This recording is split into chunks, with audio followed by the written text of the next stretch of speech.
Breaking update ప్రధాని మోదీ పర్యటనలో Bharat Argentina మధ్య కీలక ఒప్పందాలు జరిగాయి. ఇరు దేశాల మధ్య వ్యాపారం వాణిజ్యాన్ని మరింత వైవిధ్యంగా తీర్చిదిద్దుకోవాలని భారత ప్రధాని నరేంద్ర మోదీ అర్జెంటీనా అధ్యక్షుడు జేవియర్ మిల్లీ నిర్ణయించారు.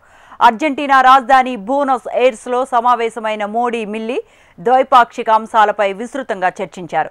రక్షణ, ఇంధనం, ఖనిజాలు వంటి కీలక రంగాల్లో పరస్పర సహకారాన్ని మరింత పెంపొందించుకోవాలని అంగీకారానికి వచ్చారు.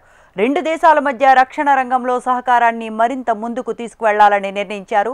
ఫార్మాస్యూటికల్స్, క్రీడలు తదితర రంగాల్లో ఇరు దేశాలు కలిసి పనిచేయడానికి అవకాశం ఉందని ప్రధాని మోదీ అభిప్రాయపడ్డారు. జేవియర్తో మిల్లీతో అద్భుతమైన భేటీ జరిగిందని పేర్కొన్నారు. భారత్ అర్జెంటీనా మధ్య గత 75 ఏళ్లుగా దౌత్య సంబంధాలు కొనసాగుతున్నాయని, 5 ఏళ్ల క్రితం ఈ సంబంధాలు వ్యూహాత్మక భాగస్వామ్యం స్థాయికి వృద్ధి చెందాయని గుర్తు చేశారు.